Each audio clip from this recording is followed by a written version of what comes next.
in big trouble. In big trouble. And I don't want to be in big trouble.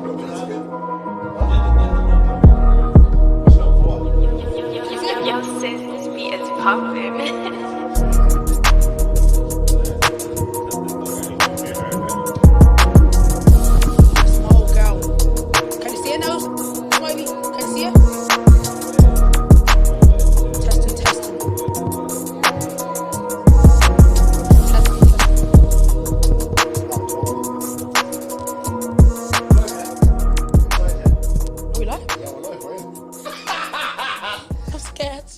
Don't be scared.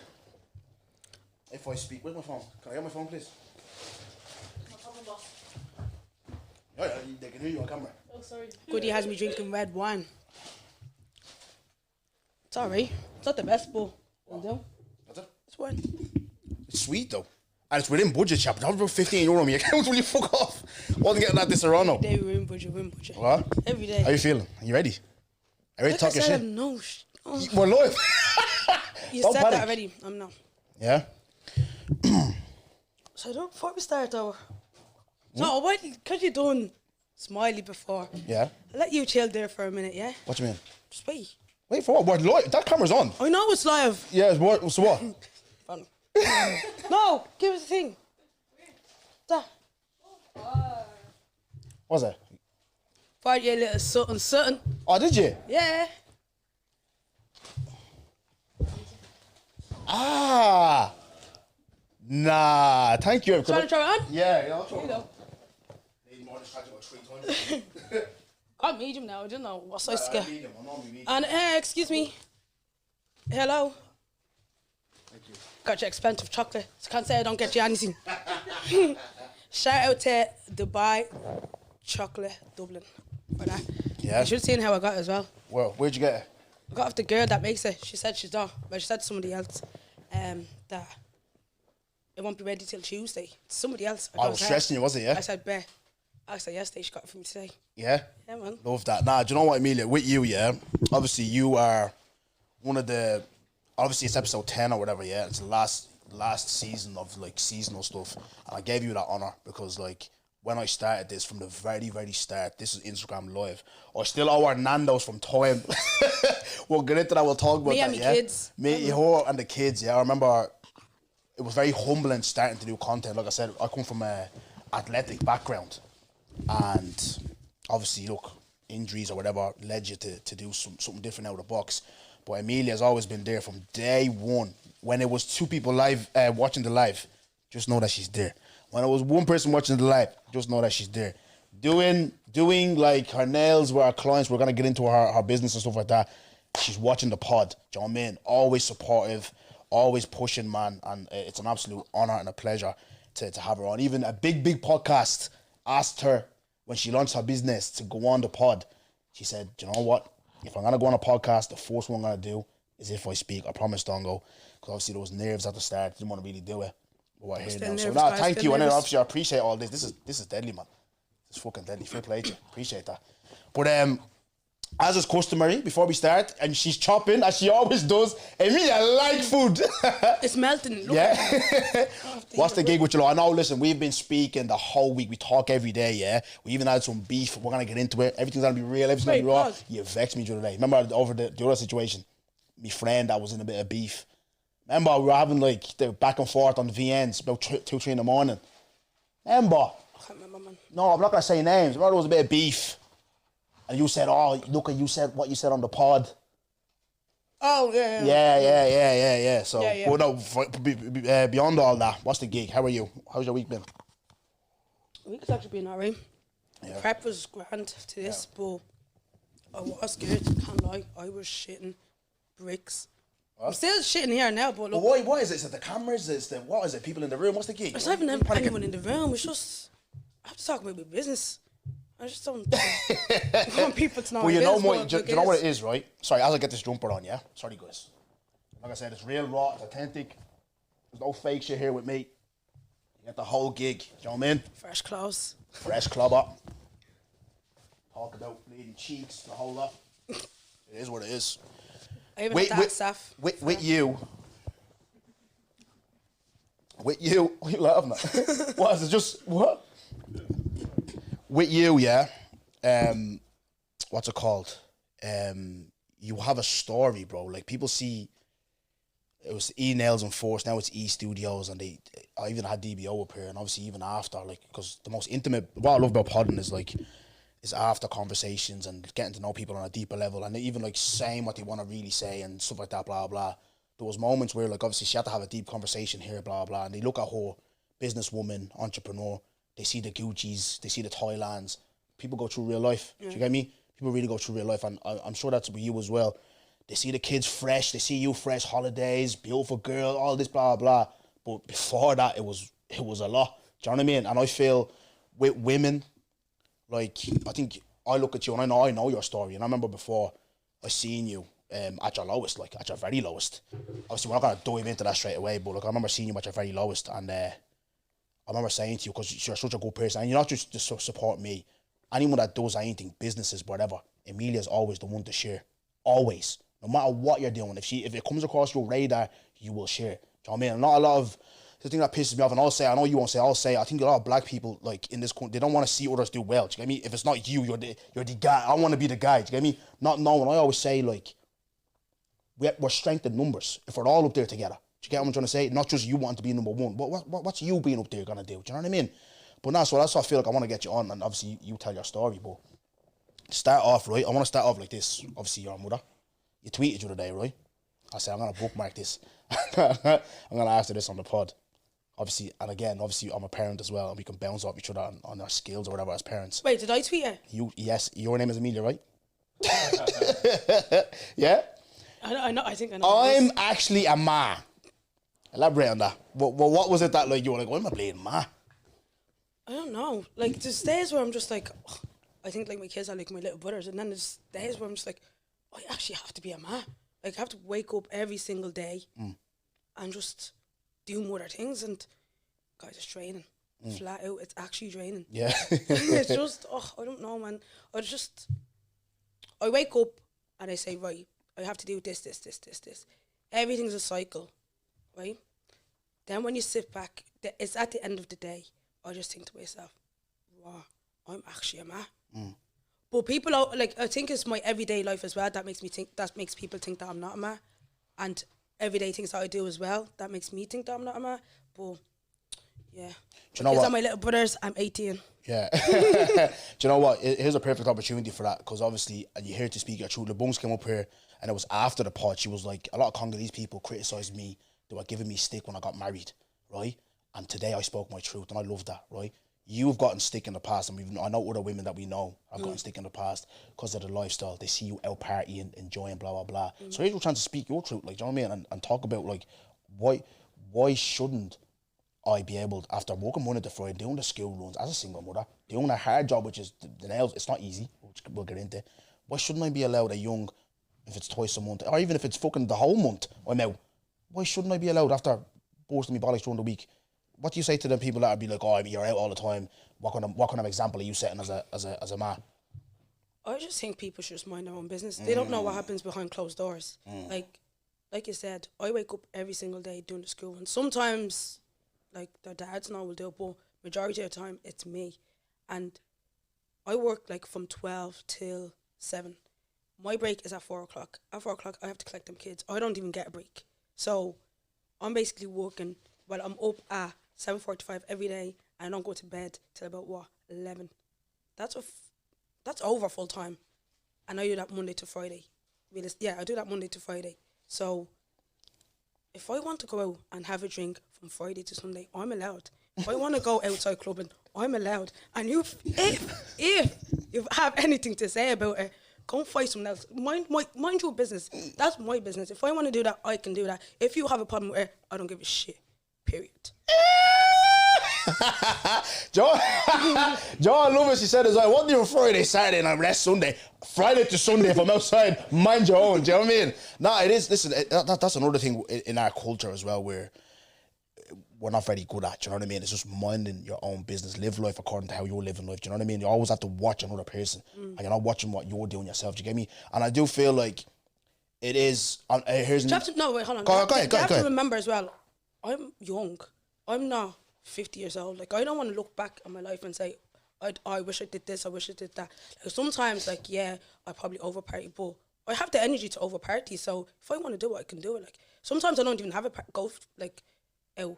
I'd probably be chilling at home with my friends. People probably think like I'm out, but I'm not. I'm chilling at home with my friends, just having drinks or watching something or doing this, doing that. Probably like, don't know, probably going to walk. but yeah, man, like, people just need to just mind their own business. That's all I've got to say about it. Yeah, 100%. No, 100%. Look, let's go back a bit before we meet the woman today, because obviously there's a story. Before I do that, do you remember our first encounter? Do you remember meeting me for the first time? No. I think I have a quick recollection. I was doing one mad dance on the dance floor in Plaza. I think I was doing leg work, and you were just like, yeah. It was Plaza the first time I seen you. Remember remember it was Shaw, was it, or something like that? Shaw night. One of the first nights I ever seen you was out. Do you remember? No. Yeah, no, I was doing leg work, bro. And you I remember you gassing me. I was telling him I was with. I can't remember my name. Yeah. You know what I mean? Like, but do you know what? I actually remember her, but I don't remember you. Yeah, no, that was the times where, like, before loan deals came in, I'd bring her out. No, I actually didn't. Loan deals. You know the lingo, I actually know football talk, so yeah. Do you, come here quickly? Do you think, like, because my sister doesn't claim me, yeah, and there's a reason why she doesn't claim me is because of this. She, obviously, look, she's an auntie to my children, and when she's hearing her brother, who obviously is doing well, and people are approaching our parties, oh, you're Dongo's sister. She's like, no, I don't know him. As your friend, because people are always coming up to you, oh, I see you on Dongo's story. Do you know what? It's not even people that come. I'm sick of this. I'm actually sick of this. Every day I go out, or not every day, most times when I go out, they're like, oh, I know you. I see you on Dongo's story. You don't know me. You just see me on Dongo's story. Like, you don't know me as a person. If you see me there, fair enough, but we're not friends. Are you close to not claiming me as well as a friend? No, I claim you. Yeah. But when you're seeing, like, me talking about loan deals, you're like, yeah. Do you get, like, cause obviously when Ness will check me, because you don't really say on. You do you, boo. You do you. Like, it's not my business. Yeah. All right. Chat to me. Obviously, you grew up in Killinard. Common. You said something to me the other day. I was like, you were actually common as muck. Saved your message. I'll play if you after. I want to forget what you said. But chat to me about that, like, growing up a young girl in Killinard. What was that like? What was the gig there? Young girl in Rough. Killinard. You called the N-words. What's going on? It was horrible. Rotten. I wouldn't wish it on my worst enemy, but I feel like it made me to be the person I am today. Like, there was three black families on my roads. There was the Manyangus, the Vokas, and us, right? We used to always get, like, egged, used to be called niggers. Like, even if you just walk outside, like, they'd be chasing after you for no reason at all. Just as well we were fast. Because if we weren't fast, I actually don't know what would happen. We were actually fast. No, we were.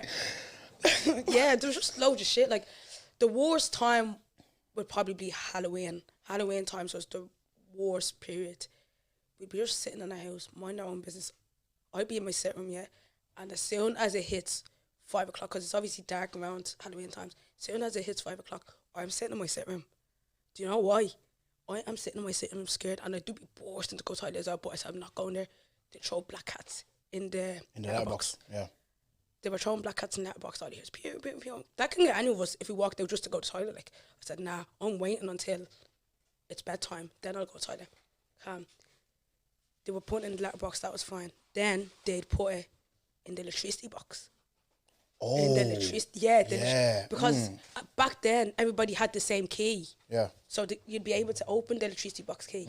They said, no one's happening with us throwing it in the letterbox. Let's try the electricity box. I said, nah, these people are so creative. Then there was times where they tried to rob the car, Fast forward now, there was one family across the road. They moved in, they were a fresh family. Months went by, that was calm. They were egging the house. And then Noah's ma, she's a G. She went over, she was like, stop egging the house, stop egging the house. They were like, no, we're not gonna. She walked back over to the house, to our house, because ours is literally direct from theirs, yeah. Then they threw over an egg. Noah's ma caught her. She actually caught the egg, melted back. She actually melted back. The dad actually hit the dad. So all hell broke loose. The man all thought she was dead. She was coming home from work. Who do you think?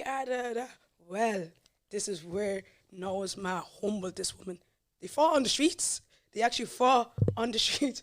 A wig even came off. One of the kids were running around with the wig. My mom tried to chase it. Oh, it was funny. It was funny. But ever since then, Noah's ma literally set the tone for that whole area. Like, ever since then, they were like, right, nobody's allowed to touch that house. From today on, nobody is allowed to touch that house. They haven't touched that house since even little wannabes growing up thinking, oh, this is a black family and all, blah, blah, blah. When that certain family sees somebody touching it, like trying to touch our house, they'll be like, no, you're not allowed to touch that place. That's that. Do you know what it is? I don't know what episode I spoke about it, but it's so important. It's probably Plantain's episode, I'm not too sure. But it's so important as black people now that when, and this is not me like having to go at white people or whatever, or trying to cause a war or incite a war, but this is the reality of a black family living in a council estate. And I remember before, so helpless. It was with Mukhtar. It was Mukhtar's episode. And I remember being so helpless. I remember walking before where my ex lived. And I remember one woman, they bully this woman all the time. These lads throwing bricks at our door. And she's like, just please, can you leave me alone, blah, blah, blah. No pleading, you know? And I'm just like, I'm on my own here. I have to come here to go to my boards. I can't do anything to help, blah, blah. But these days, it is so important to know that what they do to you, no matter how big the gangster is, oh, blow up your gaff. Yeah, okay, no problem. You better hope that you blow up my gaff, that I die. Because me too, if I'm 10 toes standing, I'll blow your gaff up as well. No, we can all blow up people's gaffs. Do you know what I mean? Anyone can blow. I can tell you I'm going to blow up your gaff. Yeah, no problem. I'll blow up your gaff. That's going to happen now. Do you know what I mean? But it's so important that black people these days, it's not like that anymore where you can just go around bullying people. People are standing up for themselves. And that's so important. I even said that like with respect because I love the traveling community. I said it to Paco on the episode. I said, we're travellers. I remember going on the Lewis before they knocked down the traveller site. People, which one besides Cheevers Town? Yeah. People, they're going by the traveller site, they're putting their phones in their socks. I'm not putting my phone in my sock. You will beat me to take my phone. Do you know what I mean? You will beat me. And and sometimes when you do stand up for yourself, like you said, you gain respect.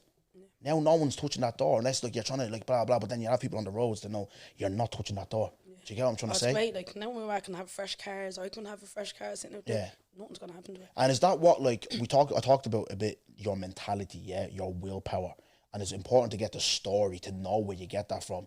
Is it?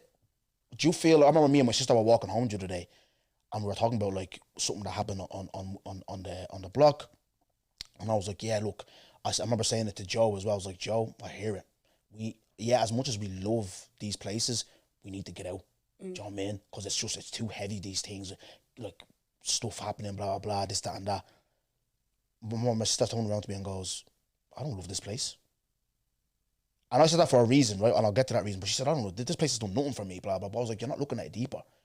It shaped my character, my personality, like this wittiness that I have, blah, blah. And then another thing as well, it's like, you're learning to stand up for yourself. Do you know what I mean? Do you feel like you got that from these living like rough like this that shaped your character, or is it you just got it from within, like from parents? No, growing up there did shape my character. You have to understand as well. We were isolated from them. We were so isolated, but then they gained our respect. Is that it? Yeah. They gained our respect. It was tough, but it just makes you think, like, you just have to keep going. That's what it is. It makes you have to keep going. Did you have fear of, like, did you like, playing outside? I remember before me trying to play outside, being, like, you know, chased as well, bullied or whatever to an extent. Did you have that, like, where you were afraid to go, you were literally afraid for your life to go outside, or were you just, like, you'd play? No, I wasn't afraid to go out. I wasn't. Like, no, I wasn't afraid to go out. I think it's because, like, I was just around boys. Like, there was, like, John, Noah, all of them. Like, there was nothing for me to be scared about. And it wasn't mainly the girls that were getting hurt. It was mainly the boys. So, no, I wasn't really scared. I had the boys. Yeah. Boys had me. And what was Emilia like in school, trying to figure out? Ladies and gentlemen, episode 10, season finale. I was waiting on that. Studios in the building, yeah? Finally, we're doing it big. She deserves it. Like I said, one of the probably, if apart from probably my family, probably the biggest supporter that I have, absolute legend. And we're gonna deep dive into her story. So yeah, we have a big announcement on this episode. So just wait for it. But yeah, chat to me about Emmy in school. Are you the it girl, popular? What you like in school? growing up? In skill.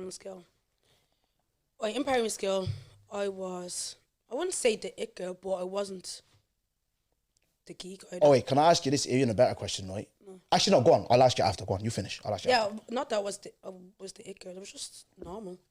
I think it's when I went to secondary school, you kind of have to like up your game. Only because we're mixed in with different skills, and I feel like secondary school put me down bad. Like the little words the hard words that you lot are saying, I used to know all them. It's gone out my head now. Gone. Ever since I started secondary school. What's the hardest word you've heard from, like, say, Ness, or even me attempting to say a hard word? Pedantic is one. She even mentioned it yesterday. She pissed me off. She made me so angry. I can't remember. Yeah, I say stuff like proximity and all now. It's podcasting, isn't it? It's not even podcast. It's your job. Yeah. Oh yeah, the corporate job. Yeah. It's not your job. No, these hard words, it's gone out. Like, I have too much in my brain to be thinking about. So you're saying to me you had the hard words, but then I used to be in my books and all. Okay.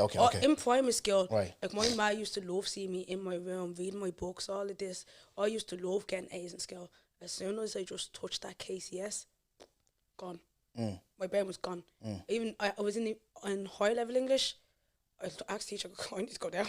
I need to go to ordinary. She was just too much as well. She just put too much pressure on me. And I don't like, not that I don't like too much pressure on me, but she was just doing too much. She was just nitpicking at me. I was like, yeah, I'm going down. She goes, why? I said, I just don't have time for you or time to study. So I went to ordinary. And I just stuck to ordinary. So guys, keep these at ordinary English. Yeah. I don't want no hard shit. Come here. So see, we fast forward now. Say, because I'm going somewhere with this now. Yeah. So did you have plans? Obviously, you're saying you dumbed down a little bit. Did you have plans for college, or what was the story there? Did I have plans for college? Yeah, I did have plans for college. I actually always knew since I was in primary school that I was going to do something to do with beauty. I always knew that from the jump, and I always knew that was going to be nails. Yeah, I always knew it was going to be nails. I wanted to do hair and beauty. No, I wanted to do beauty, but the college that I picked only did hair and beauty, so I had to do the hair part of it, and it was such a shit year. Can't even lie, shit year. Didn't even learn anything because the main part of that first year was hair. So the second part of the course, you do more beauty side, but didn't make it only because I felt pregnant. So I didn't go back to college. No, so it leads perfectly into that, right? So I'll obviously deep dive a little bit about me a little bit. So I'm fresh out of leaving cert, yeah. Fresh out of leaving cert. Not even 1 year. What? What? I didn't get my results yet. Right, 2011. I'm in London. I'm playing for Shamrock Rovers. London. Yeah, I was in London. How'd you get there? Huh? How'd you get there? Belfast. Got me a visa in hand. Straight up ID job, yeah? And I was actually going to do, because obviously there's no Congolese embassy here, which is stupid. That's why you have to do stuff like that, do you know what I mean? But obviously they come sometimes or whatever, but they come once every 2 years or something like that. Bollocks, right? But anyways, in London with my brother and my ma. And obviously I'm about to transfer to Shelbourne.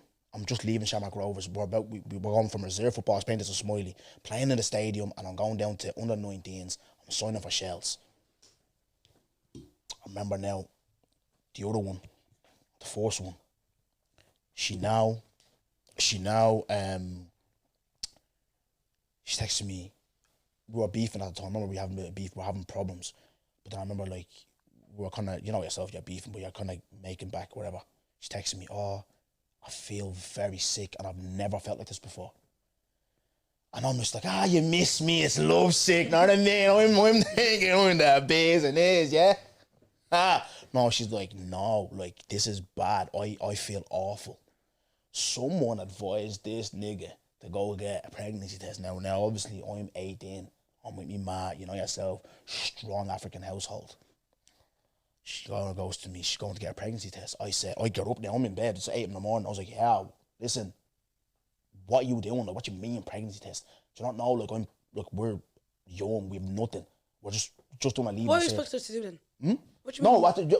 That's a great question. You're going to say that from a woman's perspective. I'm going to say that from a man's perspective that's playing football for Shelbourne FC at the time. Do you get me? Looking back. Should have used protection. So at the time, no, 100%. Should have used that. Well, anyways, right?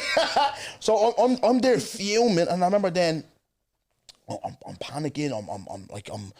I feel like I'm going like ghost. Like my head's gone. So I'm sitting on Facebook at the time. We're using Facebook. I'm on the laptop. I'm with my cousin, and then I get a message. And the way she done it, it's gangster. Listen, you know my life. You know the gig. You know what's going on, right? She hates me, and it is what it is. But I will give her a compliment. She's gangster. So I tell you she's gangster, right? 2 things. Number 1, she went in there, and I'm gonna ask you. You can talk about it or you don't want to talk about it, but no epidural, no nothing. Squashed it out, squeezed it out. Boom, gangster. At 19 years of age, I'll give her that. And number 2, how she told me she's gonna have this. How she announced the pregnancy to me. She texts me and goes, "You're going to be a dad." That's how I found out, straight up. Not that I'm about to do this and I'm going to let you know the gig in 5 minutes. You're gonna be a dad. You are going to be a dad. I'm like, what the fuck are you talking about? I'm fuming. I'm going mad. And then I'm going to remix the friend's name because I don't want to. So say the guy's name is Catherine Lynch. Right? The girl comes on. It's Catherine Lynch. She is pregnant. You're gonna be a dad. I go, see you, Catherine. Get off this chat and get her back here, you tick. Get off. And then obviously then my cousin then look, he's like, oh my days, don't go. What are you gonna do? Your football career, man. You're so young. I'm even trying to get you to move here to London. I know some agents, some scouts. You're good at football. Yeah. I'm just thinking, yeah. My head's gone. My head is gone, right? You know, let's talk female perspective. So what age are you when you, so not we, because I hate them couples that say we. I'm not pregnant. The girl's pregnant. What age were you when you were pregnant? You're on your first. 18. So you're same as me, right? Yeah, I was 18. So what was? Tell me. So build up the story to me. Like, what was the gig there? How did you feel something as well? Was it you missed your period? What was the gig there? Wait. Looking back. I'm just thinking. I was 18, but 19 giving birth. Yeah, so you're 18 when you found out. Yeah, 18 when I found it, 19 giving birth. Yeah. We're going to ask that question again. No, so what was like? My parents finding out, you're saying? No, not your parents. We're gonna get to that, right? We're gonna bounce off each other, right? So it's like, see where, what did you feel something as well? Were you not like, was it sickness? What was the gig? Or was it like, were you late with your? Yeah, you know I was late with my periods. Yeah, right. I was actually in London. London. No, it grabbed the both of us. No, oh my God. Yeah, I was in London as well. Yeah, I was actually in London. I was being a bridesmaid actually. And then I was sleeping in my cousin's house and all blah blah blah. And then I just kept getting back cramps. I was like, what am I getting back cramps for? I never had this before. Yeah. Then I was going on with my day, and you know what was weird as well? Chat to me. The man that was getting married, I was just like, oh, my back is killing me. My back is killing me. He was like, oh, imagine you were pregnant. I was hardly. Then I was deep in it. Ever since he said that to me, I was just deep in it. I was deep in it. I was like, oh no, I'll be alright. Then I got home, I texted dad, I goes, I think I need to do a pregnancy test. He's like, nah, you'll be alright. I was like, no, I think I need to do a pregnancy test. Then he goes, he went and bought it for me now. Show it to him. Went and bought it for me. And then I was in Abigail's house doing it. Then I went upstairs. That was calm. I didn't even want to look at it. Did not want to look at it. Then I made her look at it. So she looked at it and she goes, you're pregnant. I said, no, hardly. I said, you're actually messing. She goes, no, you're pregnant. I goes, you mess. Like, I was just like, you're messing. I didn't want to go home. I actually did not want to go home. That was the part that I said, nah, I don't want to go home. How am I going to do this? So then I had to go home, obviously. And then was stupid me. Why did I put it on my pillow? Put the pregnancy test on my pillow. Knowing that my sister can fix my bed anytime. Yeah. I left it under my pillow. Because she even said to me, I found that under your pillow. But It's your older sister? no, younger. Younger, okay. Then I actually did text. I had to text my older sister then. Yeah. I said to her, look, I'm pregnant. I don't know what to do. Yeah. Don't even know how to say it to my mother or dad. Yeah. So she ended up... Drum on wine. Oh, you're all right. I'm going Enjoying it, yeah? It's all real here. It's all raw. Thanks. But yeah, I ended up saying it to her. She was kind of like the second person. And you know what's mad, yeah? He went to say it to his side of the family. Everything was just so smooth. My side, Talk to him. all hell broke loose. Talk Not to him. even all hell. Noah's dad was there. My dad was there. Press conference. Every single body that you would know came to the gaff over my pregnancy. I was just like, it's an event. It's an event. It's an event before it's actually an event. Yeah, it's an event. Everybody came. It's the baby shower before the baby shower. No, that's exactly what it is. It's the unofficial baby shower. That's exactly what it is. Everybody came to the house. They just start talking, family meeting, this and this. You know what I'm laughing at that. Yeah, this and this. And then they were like, this all happened that same day as well. They were like, we need to meet his family. So I had to go over to his side of the family, tell them to come over. They came over, had the chats and all, blah, blah, blah. Then everything just ends the next day. I'm just like, but what is the point of all of this?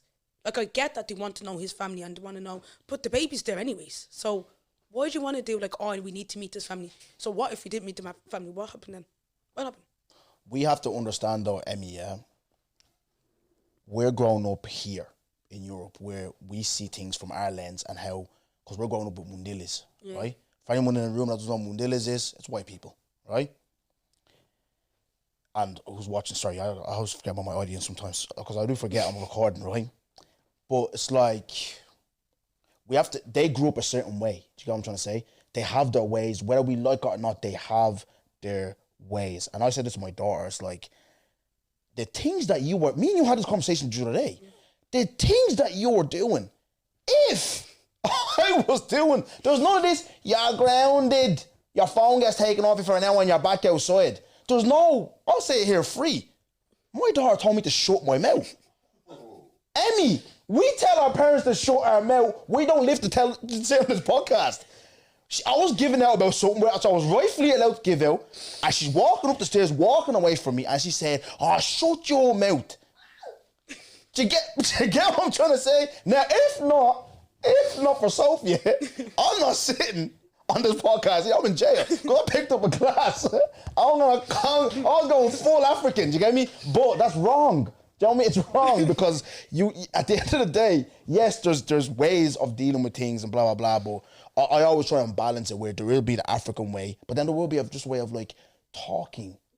It doesn't matter. We can say it's Mundele. Yeah, but you have to understand our children, blah, blah, blah. Do you know what I mean? So we're Africans, I get it, because at the end of the day, you're a young girl. You're probably in your family, you're probably fourth or third, are you? I don't know where you are in your family, but you're young anyways. You're a girl. And all that is just to obviously be like, now the gig is like, we're here now, we're having this baby. They're trying to know the gig on him. Are you going to look after her? Do you know what I mean? Do you see where they're coming from now that you're a bit older, or are you still kind of like, there's no need for bleeding fucking press conferences, you know what I mean? There's actually no need for press conferences. See how hard it is? You'll start. No, there's no need for it. Yeah. I don't see a need for it. Right. Personally. Right. Because life goes on anyways. So there's no need for all that.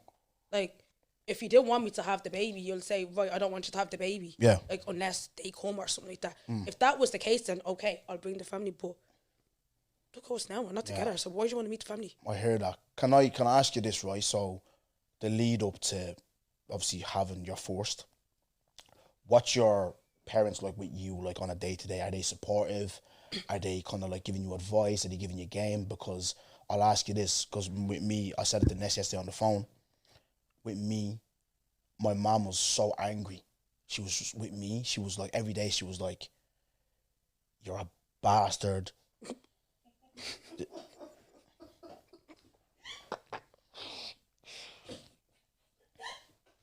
But why?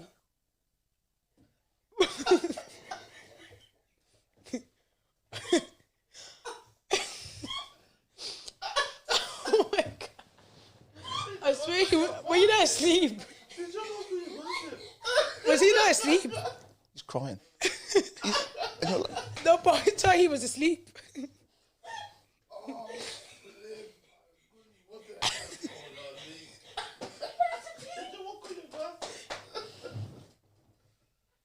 Shut up. I have no money. I'm broke. I'm just else. I can't believe he's laughing at me like that. Yeah. Shut up. You woke him up. I'm a bastard. I'm broke. I have no money. Look at you, the state you. She was real like hard on me, you know what I mean? Because obviously I'm the first son. And she's like, what the fuck you're a boy, do you know what I mean? What was the reaction That's on your weird side? though, isn't it? The way she said that to you, because you're a boy. That's mad. No, Because boys don't really no, get that. No, not because you're a boy. You are a boy. I'm a okay, boy. because you're a small boy, like. Small boy. Right, Do you know what I mean? right. What was the reaction in your household? What was the gig there? Were you supported or were you bashed as well at the start? Like, at the start, my dad was obviously angry. Like, he cried and all. And my mom cried. But then I feel like the next day my mom literally just got over it. But I think she just knew that I had that natural care for a child. And like, she knew that I was going to take care of the baby anyways. I have little brothers. Well, we basically reared them. So I don't think she's seeing a problem. My dad probably did see a problem only because he wasn't always there. He didn't really see us growing up. Like, he'd be back and forth and all, but it was mainly my mum there, so she understood that, like, right, she'd be able to take this kid, care of this kid. Till today, though, my mom's still doing my mom's kids. Mine are just carried them.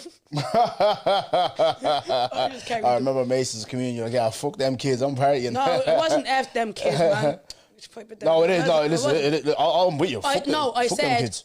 my time is done. Yeah. That's exactly what I know. said. Well, Lee, don't worry. I know you're that's stuff with not them my kids. time But is anyways, right? So let's move a little bit forward because it'll get to the where it got heavy for you. Obviously, on your second kid now, right? And I don't want to get too deep and personal, but let's just go second kid and we'll go. There was a problem, and obviously, people weren't happy. Whatever, if you want to talk about it, you can talk about it if you want, whatever. But it wasn't happy, and it led to obviously you having an ultimatum. Let's just talk about the difficulties of that, what you went through, and how you were able to kind of like. Did you see like I say, it's all about grace. I look at some. I don't know what I was speaking to, but sometimes we look at our parents. I think it's just the delivery of how they do things, how they say things. But when you look sometimes back on reflection, you're like, I hear it. Like I look at some things my dad was saying to me. Like even one big thing, my dad always says to me is control your temper. I know that's a big problem for me. Even now to this day, yes, that person could be in the wrong, but you need to be in control because I have so much to lose, Emmy. So much to lose. Do you get me? So going back, just talk to me about the difficulties when your second child, what difficulties you were going through with that, because I know that was a big issue that you had to overcome. Because that it goes into a deeper conversation. Do you get me? If you want to elaborate a little bit on what you can. Right. So the second pregnancy was 110% not like the first one. The first one was a walk in the park. The second one, crazy. Like, I mean, I think it's because I only knew, like, Ashley's dad 6 months, not even, probably, and then I felt pregnant. Now, when I actually felt pregnant, I actually never said, I don't even think I said this to you. When I felt pregnant, the first thing I actually thought on my head was, I want to abort the kid. That's the first thing I actually thought in my head. I want to abort. Only because I just know what my family would do to my mental. It wasn't even like, oh, because I don't want the child. No. It was actually more so my family. Because I just knew the pressure and what they're going to put me through. I just knew it was going to be hell. Like, is that pressure because it's not with the same father? Is that no, where the pressure that wasn't even the or no. is it pressure just because it's like the age you're at and you're having a second? Is that No, what it was just the pressure of just having a second child. Like, yeah, but where's that coming from? Because people are gonna have children. Yeah, I know people are I mean? gonna. No, I know people are gonna. It's probably, I don't know. I just thought of pressure. Okay. I just knew that they were just gonna be. I just knew they were gonna be horrible. Anyways, I just knew that. So that's why I said, you know what? I was like, right, I want to abort. He was just like, no, don't. Even his sister was like, no, don't. But I was like, you don't understand, like, what this family's gonna put me through. Then they were just like, oh, we'll get through it. But I personally knew what was gonna happen, and I was right. So when everyone found out that I was pregnant on my second, John smashed cups now. John literally got a glass, smashed that off the wall. Everything was just going mad in the house. I just goes, right, I picked up Basin, I walked out, and then I went over to my friend's house. I said, I can't stay in the house tonight because everyone's just going crazy. Then the next day, I went back because I obviously had to get changed. I went over in pyjamas, had to get changed. My mum goes, what are you doing in this house? I was like, all right. Literally, she goes, pack your stuff, leave. So, all right. So I packed my stuff, I left. So this is just for context, people, yeah? And like I said, you guys see E Studios. Like I said, you see the Wonder Woman that I get a pleasure and an honour to call my friend, and it really is an honour to call you a friend, because I know the gig ins and outs. This is with one child. How old is your first child? Mason was only one. And you're pregnant, and she's getting told, leave your house. Yeah. Yeah. Go on. I got told to leave my house. Then, obviously, I left, and then I had to do I had to ring up home. I forgot what they call Focus Ireland. That's what they're called. I had to ring up Focus Ireland to get me an accommodation. All of this. They sent me to 21 and 22 Gardner Street. Now, guys, whoever done the homeless, 110% got sent there, and you would know all about it. That place is the ghetto. It's absolutely disgusting. Like, I have to sleep on bunk beds, and the cot that they even gave me, was it even a cot? No. It was just something random. Just made it to be a cot. Like a chicken or I something. don't even know what it was, but they put me there anyways. Yeah. And they put you there for a week just to see if you are actually homeless. So obviously I had to stay there for a week. Grand. And it's not as if you go out, you check it. No, you have to ring them every single day to say, I'm homeless, I need a place to stay. I'm homeless, I need a place to stay. So I went there, that was grand. Then they said, right, because I went to the next stage. The stage is this homeless thing. Went to the next stage. The next stage was, right, we need to find you a proper place to stay for a week or 2 days and stuff like that. They brought me to some place. Do you ever go on the 27? Yeah. Do you ever go past Conley? Yes. Right. I think it's a stop after Conley. Right? Have you ever just by the what's the train station?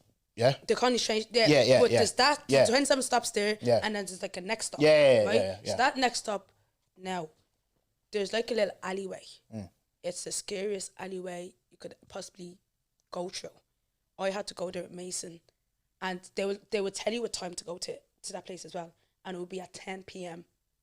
And I was pregnant during the summertime, so it wasn't really as dark, but it did get dark around 10 p.m. anyways. So I had to walk through the alleyway, and then I was just like, oh, they said it's a studio apartment. I was like, oh, perfect, like a studio apartment. Walked in there. It was basically go sleeping on a mattress. They have cornflakes that were gone out of date. Sugar was out of date. I just felt like, eh. Like I was just, it was so uncomfortable. So I stayed there for 3 days. Then they switched me to Holt, guys. I wasn't even driving at this stage. All of this was bus. I had to go bus up and down. Wasn't even driving. Then it was Holt. And I think it was Holt that just said, nah, I can't do this. I was like, I can't do this.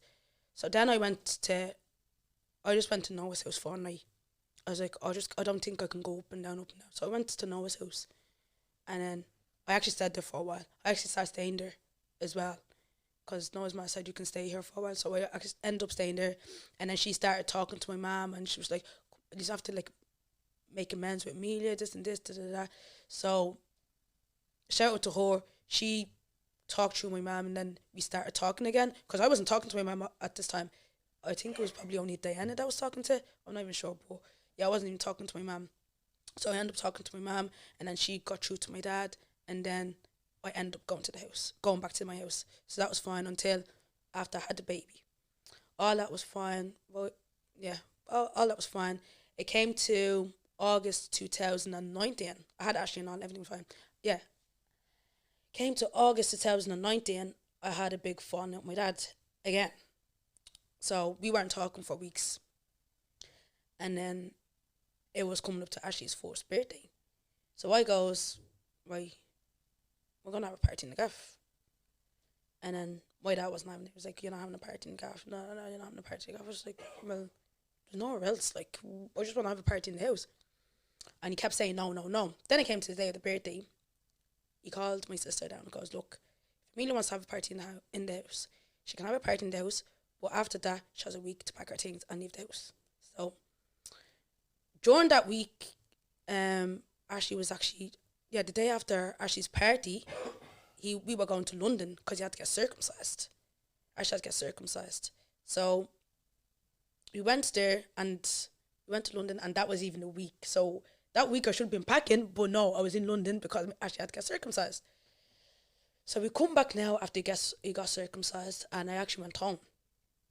And that morning, he heard Ashley cry. My dad heard Ashley cry. My dad didn't know I came back home. He thought, oh, I've already left, but no, I was in London. So I came back home now. Then he heard Ashley cry. Then he was like to my mum, I told her not to come back to this house. Why is she in this house? So he left. He goes, by the time I'm back, she has to be gone. So I just said, you know what? I don't even want to listen to this. I literally just packed my stuff. I said, I'm actually not coming back here. I said, I have to do everything in my willpower just to find a place. I'm not coming back to this because enough's enough. Like, I'm not a child. So I left. So I had to do the whole homeless process again. Back to 21 Gardner Street, by the way. Had to go back there now with 2 kids, with a circumcised child as well. And you know how it is when you get circumcised. Like, kids have to stay free. Like, they can't stay in nappies, but you had to be in the buggy 24/7. And you know the way the belt literally, like, goes up. Oh, I felt so sorry for Ashley that time because he was actually in real pain, but that's what I had to do. So went back to 21 Gardner Street. Then I was going, like, past town again to the accommodation. Then after that, they said, right, we have a secured place for you in Leopardstown, in the Clayton Hotel. I thought, oh my God, I'm going to a hotel and all.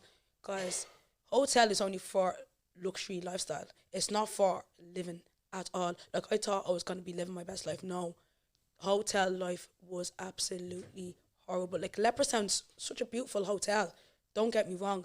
But the living there is 10 times worse. We weren't allowed heat our food up. They said they have no microwave, so we couldn't even heat our food up. The only free thing we got was breakfast, so you had to provide your own dinner. And yeah, like, that's all. Like, I had to provide my dinner every single day, so I barely ate. I just made sure the kids ate, and that was that. And to be honest, I actually snuck in the microwave. Because I said, no, flat out, I actually snuck in the microwave. That's the Kilnarden in you. Yeah, I had to sneak in the microwave because it's like, what are my kids going to eat? Like, so there was no fridge. We only had a kettle. Like, I couldn't even buy the kids yogurts or anything. And Ashley was still on bottles them times. So all I could do was make bottles and whatever I found in the shop. I was living on pot noodles. Imagine living on pot noodles because I couldn't cook. And Mason, I was making him, I was making both of them, rice pudding and all this, da. Now, these are the little comments that were getting to me as well. Let's talk. Yeah, these are the little comments that were getting to me. Is this from family or friends or what's the game? Family, yeah. Let's talk. Because family can do this, you know. People, sorry for calling, and you're speaking so brilliantly. I'm actually getting very emotional listening to that because it's the first time actually me and you talking authentic and real about your situation, and it's like what you actually were going through, that process. Obviously, I knew you were there, I saw snap, this, that, and that, but the actual process of it. And one thing, like, people always think about, oh, yeah, our friends, or my boyfriend, and then. Sometimes your own family can be just as fucking toxic. Yeah. Let's talk. That's all. There was just certain comments, right? So, everybody knew that I was homeless, right? And there was just certain comments as in, like, oh, you're losing weight. Oh, you're not feeding the kids enough. All of this, that. I'm just like, bro, there's only so much I can do. I have no fridge. The only thing I have is a microwave. But if I leave the field, because I used to actually, you know the little table thing that you, like, do your makeup and all there? That's where my storage place for food was. Like, I had cereal there. I had sugar there. I had cereal bars there. I had, like, little bits that I know that the kids can snack on. That was my kitchen. Like, that little place. Kettle was there. It's like you're locked up. This place was hotel is only for, like, if you're only going on holidays or 2-day trippers. It's not somewhere you want to live. Mac. Yeah. Please. Anyways.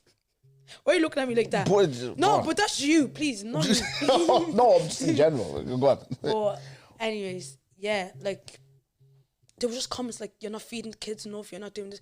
I had no home to go to. Now when people say, oh, I'm homeless, but they're still allowed to go to their masters, I'm not allowed to go anywhere. Yeah. That was my home. And the only thing, Mason was still in school. Mason and Ashley had to wake up at 6 a.m. every single morning, right? This is how we got to school, by the way. I wasn't driving. 6 a.m. every morning, I had to drag Mason up. He kept crying. I was like, oh, Mason, we just have to do it. He brushed his teeth. He got ready for school. We go downstairs. I took advantage of that free breakfast for sure. So got the free breakfast. we had to leave for 20 to then to get the Lewis. So we get the Lewis now, get the Lewis to Dundrum. And then when we got to Dundrum, we get the 75 or the 175. 175 to the square. Then after the square, another bus. 27 or the... No, 778 or the 54A. Whichever bus comes first. Yeah. To the skill. Now, we done that every single day. And I couldn't even go back to Leopardstown. I'd have to stay in the square. Or like if one of my friends said, oh, come over to my house, I'll go over there. Because Mason was on the skill for 2 hours. So that was my like, oh, keep going. If I didn't go to school, I think I'd lose it. So that was going on. And even all through this, I was going out to parties. I was still attending people's things. I was still doing this, doing that. Nobody would ever know that I was going through what I was going through. And then it was going on. Then it was, I can't remember which day it was, but there was a time where I was just like, how am I living like this? I was just to myself, how am I living like this? Why is it me that has to go through this? So I was literally then I just started crying. I was crying every single night. Before I went to bed, I was just crying. I was on my hands and knees praying to God. I was like, why me? So then it came to a day that I just went to shop. And now I don't smoke cigarettes, guys. I actually went to shops, got 20 bucks. I got a box of cigarettes. I actually got a box of cigarettes. I'm being dead serious. Like, I actually bought a box of cigarettes. Now, this is where the plot twist is, guys. No, this is where the plot twist is. Yeah? The box of cigarettes were in my bag. I paid €13.50. Yeah, €13.50 for that box of cigarettes. I didn't even take one out yet. It was still fresh in the box. Didn't take one out, and I wanted to take one out. They were all snapped. I said, this is God, because he obviously doesn't want me to be smoking smokes. Yeah. They were all snapped. I said, right, this is no use to me. Let me throw it in the bin. So I said, oh, what else can I do? Like, I was just like, oh. Then it was just getting darker. The days were just getting darker and darker and darker. I said, nah, I cannot do this. So I texted Anna. That's who I texted. I texted Anna. I goes, I don't think I can do this anymore. She was like, what? And goes, I said, I don't think I have it in me to just do this anymore. And then, now I feel like crying. I told myself I don't want to cry. No, I'm even getting emotional, bro. It's okay. It's okay. Take your time. Wait. I texted Anna.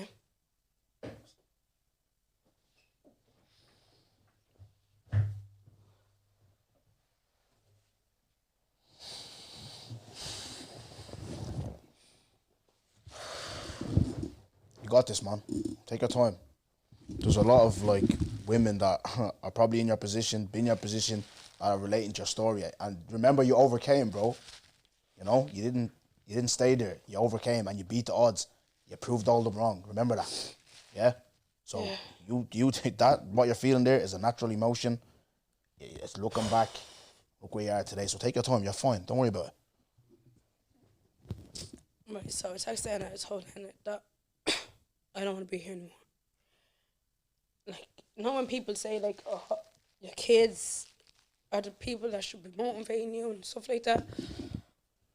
I just feel like I wasn't enough. I felt like I was letting my kids down, everything. I was just so low.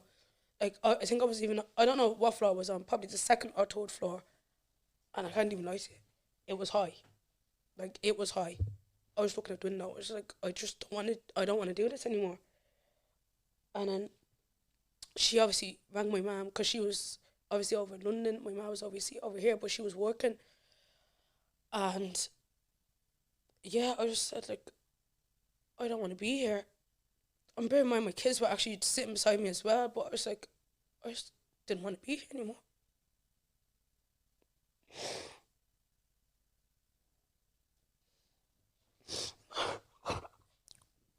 It's okay, love. Take your time. You're fine, yeah? You beat it, man. You're all right.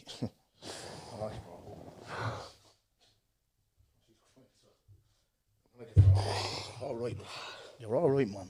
Come on, you beat it. You did it, man. You did it. Come on.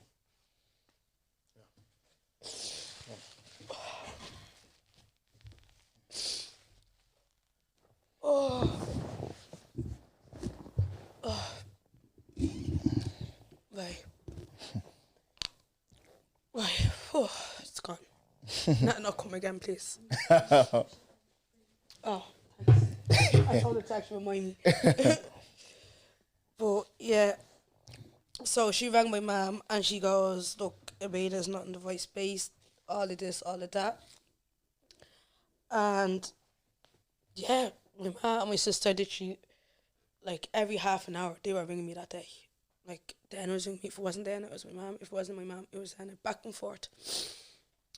And these times as well, I was just having a rough time with, like, the second baby dad. Like, we just kept constantly fighting, all of this, all of that. And I was just like, oh, that's why I decided, like, I just felt like nobody was there. As much as people say that they're, I'm just like, I just feel like I was just doing everything alone. So, there was, that was like around January time. And then it came to like February. And you know what, I'm going to laugh. I'm going to laugh because I went for Naira Marley that you didn't get into. You didn't get into it. I'm your fucking brother. I know. Yeah. So, the night before Naira Marley, I went to London. I just spent it with my sister and all of them. I just got locked. You know when you say, like, I just got so drunk that night. Yeah. Like, I went out, I was buying, like, wine bottles for the table and all. I was like, I don't even drink wine like that on a night out. But I said, look, we're all here to enjoy. So I just bought wine and all. Went Naira Marley concert the next day. Then I came home. I was like, right, I feel a little bit okay. But then when I came back, they said lockdown. Now, bear in mind, I said the thing that kept me going was bringing Mason to school. Yeah. Now imagine they said lockdown. I said, Jesus is Lord. I said, how am I going to do this in this hotel? I get a call now off Audrey. Audrey rings me. Oh, I'm off work early. She goes, have you got the kids? I said, yeah. She goes, oh, I heard we're going to get into lockdown. Do you want to come to my house? Do you want to come to my house? And that's where my life changed. Do you ever hear when they say, I call it Audrey my guardian angel? That's why I call her my guardian angel. Because she literally picked me and my kids to go stay in a whole family home. Now, there's loads of them in that house. But she made space for us. And I owe every single, you can even ask her, every single birthday after that, I always say, call her my guardian angel. Because she saved me. She actually saved me from the worst time of my life. She saved me. And I didn't leave that house until I got my place. I actually did not leave. So, shout out Audrey. I'm never going to leave you, man. You're my sister for life. Even if you want to fight me, don't fight me. You're still going to be there. So, yeah, man. Just on that, and because I have to keep it so professional, I'm even very, I'm very emotional even, because I value you so much as a friend, as a person. And even, I say this because obviously I'm not going to name names, but now I understand why when people are struggling, you have no issue taking them in. And you know exactly what I'm talking about. You take, even me, Smiley spoke the last episode, couch. Don't go next year, I don't want to hear about couch. I want to hear that you're in Greece. The problems you're having, you need to go to a shoot in Greece, but then you have somewhere to go here. I don't want to hear about couch. I remember one of the first times I had to go back to the couch. You said to me, Goody, you know where I'm at. Anytime, whenever you want, I'm here. I even sometimes go to your job as you're walking, I'm robbing your sweets. I'm going to sleep. I am. I'm going to go. She's not going to do that neither. I'm going there. I rob her sweets, her customer sweets, not the sweets that she has in her press for her kids, the one that the customers are eating, because I want to eat them as well, while the customer's there. Horse sweets. And I'll go sleep on the couch. It's no problem. I remember before, head loss situation, phone got smashed. I'm interrupting Emmy. Emmy had to use her Wi-Fi. Yeah, she's in the middle of doing her job, but then she sorted me out as well. Yeah, here's my passport. In mid-nails. I get why that is, because someone was once there for you at your peak, at your breaking point, and you know what it's like. Do you know what I mean? And I remember saying to you, so because we're tight with time, but I remember saying to you when I seen you, I knew about the struggles, blah, blah, and I said to you, do you remember in the square when I seen you when you were with the boys? Yeah. I remember I seen you, I was like, God does not let good people suffer for that long. There's a reason why you're going what you're going through, right? I remember saying that to you. I don't know if you believe me at all, because it's hard. Sometimes, like, I get it. Let's be real. One thing I loved about Smiley last episode, Smiley's not doing this thing, oh, I'm reformed now. I'm reading Exodus 2, verse 17, and I wasn't, you know what I mean? He was saying, I was out here, I was knocking. That's not what he said. I'm just saying that for entertainment purposes, but that's what he was on. He was out here partying. It was madness. He didn't like when his mum was praying for him. You're about to do something mad when a madness was going to happen. Do you know what I mean? So he was living his life. And sometimes when you're going through it, you're not trying to hear God's gonna be. You're not trying to hear it. So you probably didn't want to hear it. But I remember when you got your spot, I was one of the first you rang. I remember, I'll never forget this phone call. Emmy rings me. Wait, can I tell you? Do you want to tell the story? No, can I tell the people how I got my spot first? Go ahead, yeah. Go ahead, of course. Before you This is your show. Go ahead, do your thing. Wait, so I was in Orgies and it was the 27th of April. Right? 27th of April. Mason's birthday is on the 28th of April. So on the 27th of April, I was just fine. I started praying that night. Now I started praying towards Mason's time of arrival, birth arrival. So I was just in Orgy Zoom, listening to gospel music, and I was just praying. I was just praying, and I was crying. Because during lockdown, I wasn't living with Mason. Mason was living with his dad. And because, like, his granddad had, like, complications with his health, nobody was really allowed to go over to his house. So I wasn't even allowed to see Mason. So all I could do was FaceTime him. So I was just like, right, it's his birthday. They were actually allowing me to go over for his birthday. So that night I was just praying and I was, God, please change my story. Please change my story. Please change my story. And I said, let this be Mason's birthday present. Just change my story. So then I came to his birthday. I went over, gave him his gifts and his cake and all of that, blah, blah. That was the 28th. Then it came to the 29th. Then it came to the 30th. Then I got a call saying, oh, you have a viewing for this place. I said, right, cool. Went to the viewing and I was in one bed. I said, look, I'll take it. If it's there, I'll take it. I don't care. I just need to get out. They didn't ring me back. I said, all right, cool, whatever. Then it came to the first. I got a call. Said, oh, there's a viewing. I was like, oh, it's probably going to be another shitty no call. Like, went to the place. He was showing me the place and all. And I said, oh, this is nice. Like, I wasn't really like, oh, this is going to be mine because, like, they always, like, reject you anyways. So I went there and all. He was showing me this, and that. And he was like, oh, what do you think of it? And all. I goes, oh, yeah, it's nice. Like, I like 2 bathrooms, 3 bedrooms. Like, can't really complain, can I? And he said, well, it's yours. I said, hardly. I said, hardly. Yeah. I said, it's yours. And, like, it was so surreal, guys, because, first of all, I'm only entitled to a 2-bedroom. They gave me a 3-bedroom. A 3-bedroom. I said, hardly. Glory. I said, hardly. And before you go to your story, I did ring my sister first. I rang my sister first. I goes, guess what? She goes, what? And I showed her the apartment. Her, Rosie, and Destiny, they were just screaming on the phone. Hold on, 2 seconds, Emmy. 2 seconds. She's hot me phone. Ma. Yes, mother. Yeah. Huh? I'm on the podcast with Emilia. You're live on YouTube. I'm on the podcast with Emilia. Okay. What time you finish? Another 40 minutes. Why? Are you going to the wall? What? The sal want to talk. I'll ask them. We're looking for something to do. There's a soiree on. There's Taba on. Do you want to go? There's Taba. You know what Taba is? Say hello to Emilia. I'm going to ring you up. Say hello to Emilia. She's live on the podcast. Hello. Hello, darling. Hello, darling.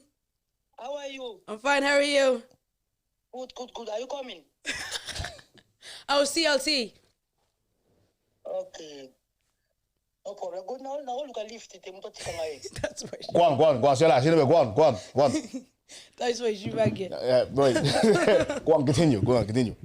So yeah, they were all cheering, all on the phone, laughing, all of this, all of that.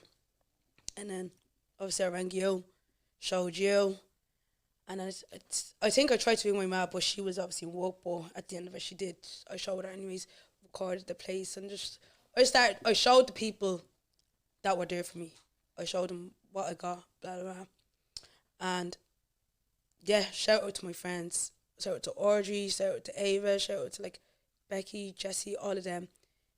As soon as they knew that I got that place, right, Audrey was like, right, let's go get cleaning products. Let's clean. Becky bought me a big care package thing with loads of stuff on it. Ava bought me duvets, all of this, all of that. I said, I'm never leaving my friends. You know, when I say my friends are my friends got my back more than certain individuals. Anyways, go on, tell the story. No, it's just what you said. It's not even about who was told first, who was told last. The story is, you did it. You persevered. You are, and you know what? I love what you said as well, which is what I said it on my story earlier when I was talking about the podcast. I want people to feel the emotions of the guests or me if we're telling our stories.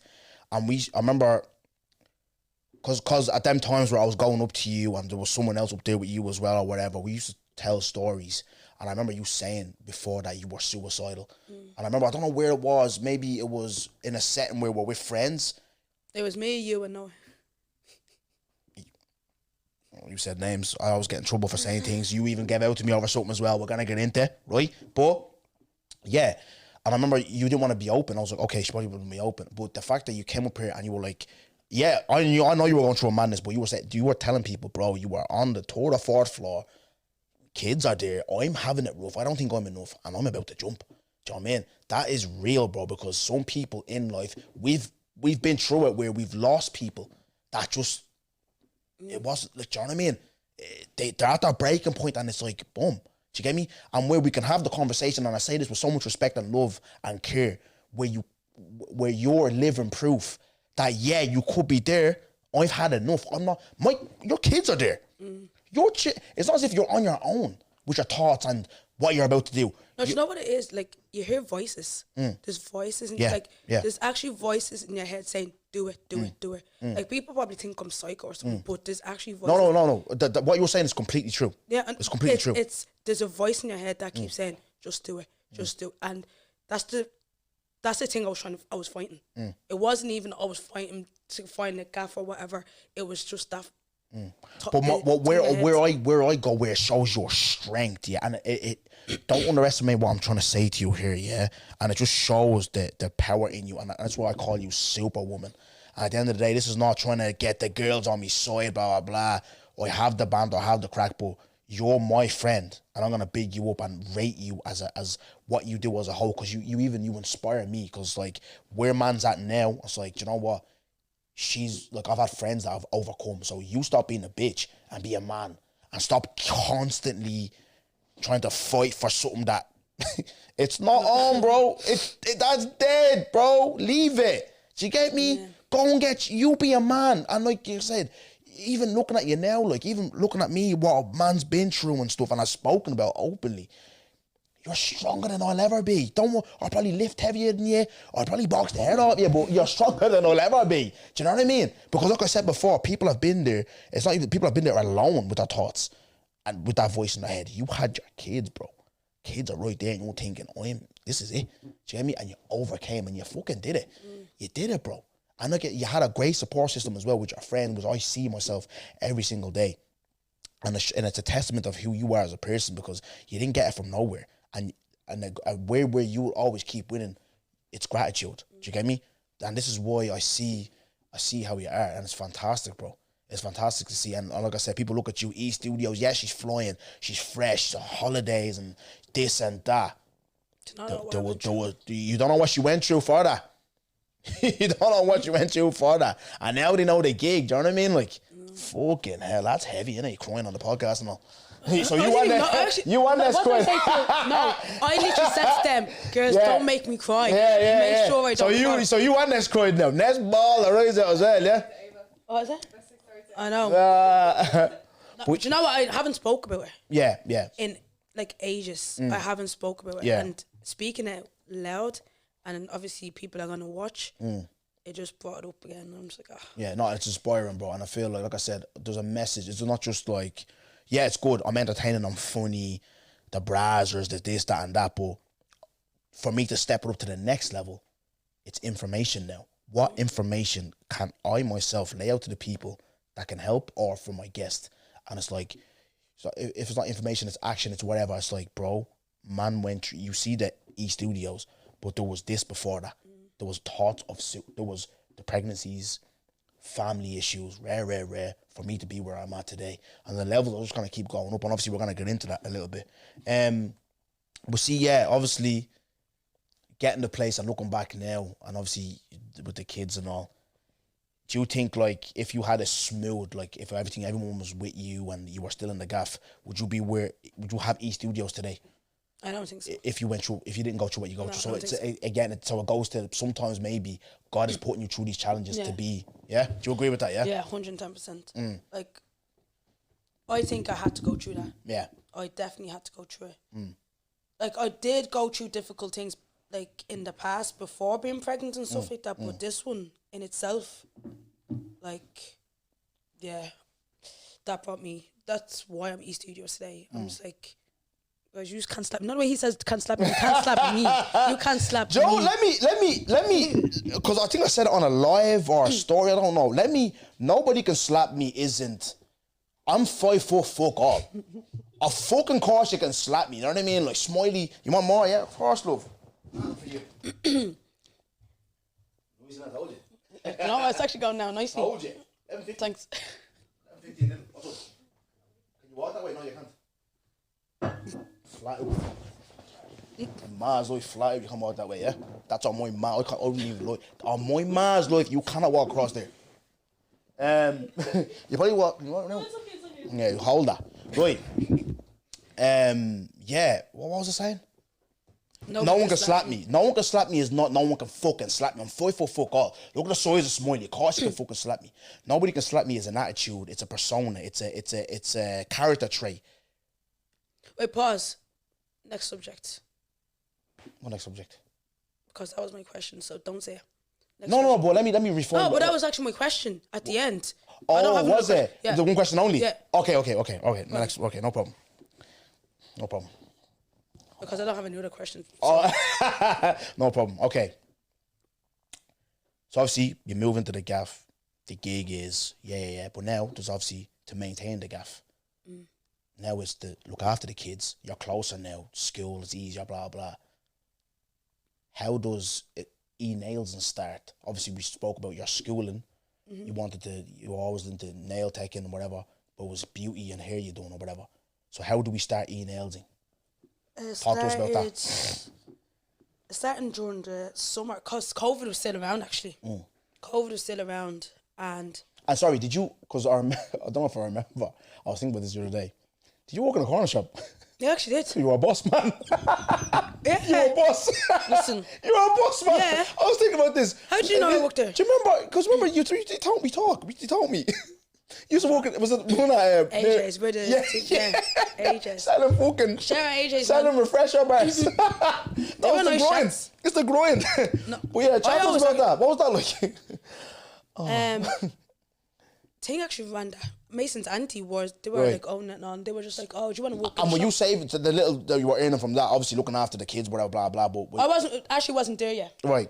It was only Mason that was there. Oh, that was way before. Yeah, that was before. Actually, yeah, fuck that then. No, let's just go to e-nails. Go to e-nails because we haven't got time. Go to e-nails. E-nails and so... Yeah. How did we start? Yeah, we started that and... Like, I just started getting equipments and all. Like, I always said to myself, when I get my own house, I am going to start my nail business. Yeah. And because I did, 2-3 months down the line, I said, right, let me just get a kit. Let me just keep practicing. Let me start doing this. Let me start doing that. That was calm.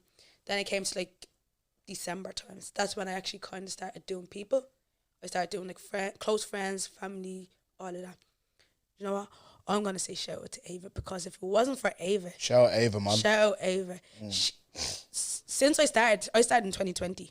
She hasn't went anywhere else. Even at my poorest, she hasn't went anywhere else. I've been doing her nails since 2020. And do you know what I like? I spoke about this with someone earlier. I like how she goes to you for nails and you go to her for lashes. Yeah. Keep the ecosystem flowing because we have a mutual friend that we know. We'll talk off camera because we can't say names. Season 1, I would have said names, wouldn't give a shit. No one can slap me. She has a wig business, if you know who I'm talking about. Keep going. I don't. You kind of fell out. Second name starts with an L. I literally just saying everything, but but anyway, it doesn't matter, right? Yeah. Has a wig business, has friends that I know or whatever, but would go somewhere else for wigs. would you say if your friends were going somewhere else for nails, would that offend you? Do you know what? We actually, back in the days, I actually had this conversation Talk with to somebody. us. Because obviously, you know us creatives, I actually had this conversation with somebody, right? So, me personally, I don't really mind if anyone goes to somebody else. Especially if they were doing their nails before me. I don't really mind because people have their own preference of how certain people do their nails, which is fine. Like, as my friend, if you're just not supporting me, like, just, like, sharing my things and stuff like that, if you're not supporting me and not coming to me, then I think you have a problem with me. But if you're going somewhere else and still support me, then I don't mind. That's all. Why do you think, though, by not sharing, or would that be a problem with you? Maybe they're just, I don't know, because you know, I'm just asking a question. I hear what you're saying, but I need to ask, like, why is it, because you said problem. Why would they have a problem with you if they're not going to you? Maybe they're just, like you said, they're loyal to whoever they've been going to before. No, because some people say, like, oh, I want to stay loyal to my nail person, which is fine. Stay loyal to that person. But as my friend, if you can't come to me and you're not sharing my thing, then obviously you have a problem with me. Like, you have a problem. No? Do you think so? No, do you know what? I've had this, and this is why I said, out of, you're unique because, not that I grew up with you, our friendship, I don't know, I think it just started by seeing each other on nights out. I'm friends with your brother, I know you from socials, and we just started gradually every time I see you, and then it became a friendship, right? And, you know, I've obviously, people who I've actually grown up with, and there's even one now, he may be even cut off soon as well, but he doesn't support me like the way you do. Because okay, let's talk, we're talking real, right? I don't care if people cry. Akbo, Simba, Ness, that's our group, yeah? Yous are my friends now, we have a group chat, we go out, we do this, blah, blah. Obviously, you man went on holiday, blah, blah, cool. Then obviously I have John and N1, which is nowhere. That's it, right? But remember the ones that before, the da-da-da-das from the block, blah, blah, this, that, and that, they're all gone. Because I remember with the live show, I was like, man's just done a live show. You man know man's story, injuries and this, that, and that, blah, blah, blah. Done a live show, putting on for the block. I'm trying to like get everyone on and this, that, and that, blah, blah. No shares, no nothing, no congratulations, nothing.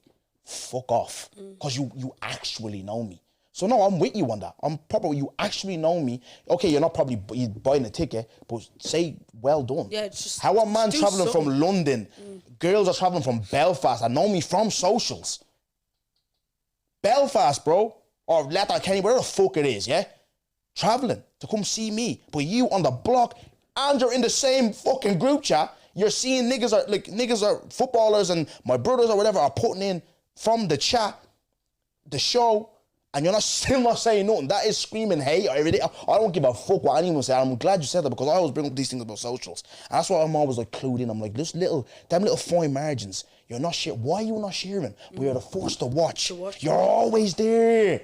Why? And this is why I said I don't know the reactions yet because from recording this, the other episodes, I watch what's going on with the GTG girls or what's going on wherever what's going on. Why are niggas sharing, bro? When it's other people, everything's flying around. Why? They only share when they're big, when they're up. That's when people want to share. Be humble, same. Remember, be personally. When we were screaming and shouting. We were shouting to death. We have been screaming since SoundCloud. No, I remember. What's his face? We went to that thing, that playground place. When Newbury? Yeah, the Newbury thing. Yeah. And yeah, man, he was like, he fell. What's his name again? Who fell? The cameraman fell. Oh, Sambo, was it? Don't do that. Don't do that to Sambo. Sambo fell. Don't do that to Sambo. No, but he fell because he was trying to get our reaction because we were just hyping B so much. I'm just like, we're always hyping, man. Shout out, be humble. Yeah, shout out. He's taking us out of the block. He will take us out of the block 100%. But yeah, but look, that support thing is massive, man. But you do feel though like there is support for you, or do you feel like there are some people that are watching you with a bit of envy? There's a few people. I know there's a few people watching me with a bit of envy. I know it's crazy. No, I know. I know there's a few people watching me with envy, but you know what? It is what it is, man. Life goes on. If you don't want to put yourself out there, if you don't want to change your story. You don't know what I've been through. Do you think that's jealousy or is it competition? I feel like it's probably jealousy.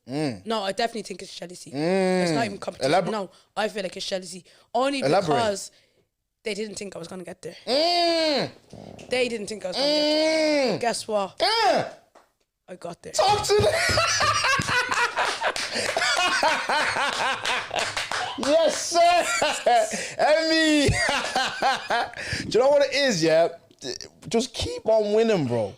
Kill them with bro, the best way to... even me, I'm saying this, I don't take my own advice. You know, I don't listen to you either. No, he doesn't. But it's like, what it is, like, kill them with your wins, bro. Don't need to scream and shout. Just keep on winning. Mendoza would like this one, yeah? Chelsea right now are buying players left, right, and centre. There are 40 players in the dressing room, wages, all this talk. All Chelsea have to do to close the noise is win. When you're winning, no one talks. When you win, no one fucking talks, bro. And then obviously now, I hope now when people watch and this is going to get clipped up left, right, and centre, they hear the story and that envy goes away because you've been through a lot to get to where you were. You know what I mean? We don't come from inheritance, bro. I can't even spell that. Don't ask me to spell either. We don't. We come from... I was talking to someone, they're telling me about... They're called sugar sambos. And this is a white person. I was shocked. Telling me about the trauma. I think I seen that on... GTG. Who was saying it? Carl? Yeah, Ray and Carl. Carl was saying sugar sambos. People are growing up with sugar sambos. I remember... Bro, I'm having cornflakes, breakfast, lunch, and dinner. This is where we grow up.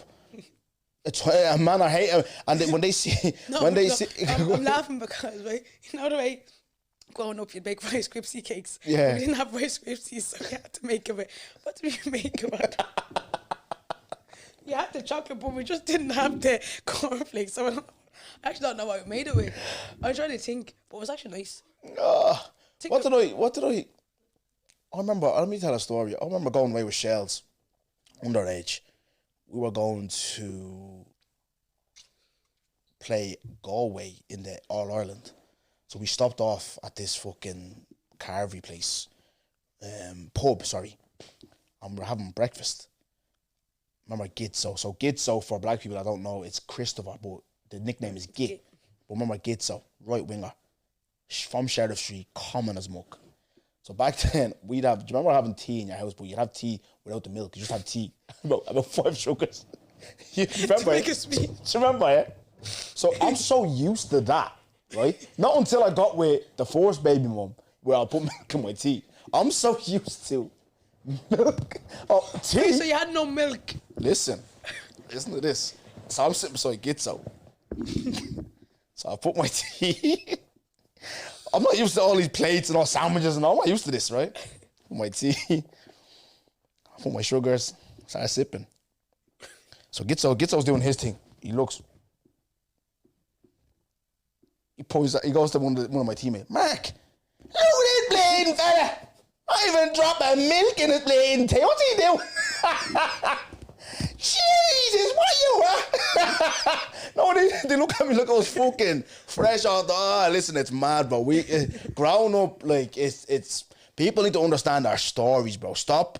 Anybody, not just us, anyone. Because I had a perception of this person. Do you know what I mean? I had a perception that because you were white, you had everything. Because that's how I grew up. I grew up going to school with white people. Dunlop runners with a strap. You know what I mean? With uniform from last year. And people are going there. I remember non-uniform day, I was wearing my church clothes. And I remember one of the boys, people are laughing in the room, Lacoste tracksuit. Remember we used to tuck the bobbins in, fresh Lacoste runners, Fred Perry kickers. I'm going in with fucking high-tech and a short with Dunlop runners. Do you know what I mean? That's how we grow up. And that's where we get this bravado, we get this confidence. I'm just like, we put it on our kids. I look at Thiago in all his Nike jacket, his Nike runners and his tracksuit. I'm like, yeah. You know what I mean? He's like a JD model walking around. What do I always say to you, Amy, with your kids when they're all fresh? Your kids are fresher than me. Do you know what I mean? Like, because no, it's what we do. It's just how we grow up, and we overcome. No, it is how we grow up because we didn't get it. Yeah. So like, I always say it. Like my kids, like people may hate me, but my kids are not walking around in Dunn's shoes. I'm sorry, Dunn's are pennies. They're not walking around there. Like if I'm walking around in branded shoes, so my kids, they're gonna do it. They're gonna wear it. Like I wear pennies clothes because I'm a girl, but. Like, sometimes my kids wear pennies clothes, but it's not all the time. Most of the time, I'm going to JD, or I'm going to Lifestyle, I'm doing this or doing that. It's what it is, man. Let me ask you this, right? Back to your business. When did you feel like you were like, right, because the main thing, I remember talking to DBO. She was like, thank God she's fully booked out because she knows then studio's paid, this, that, and that, bills are paid. When did you start feeling, yeah, I'm getting fully booked and this is like, I know what's coming in every week, blah, blah, blah. When did that start, that feeling start coming in for you? I can't even lie, till today, I don't even think about it. Yeah. Money coming in or money coming in. Like, obviously, I do be fully booked, but I don't think about the money part. Yeah. As much as I actually should have. I actually should.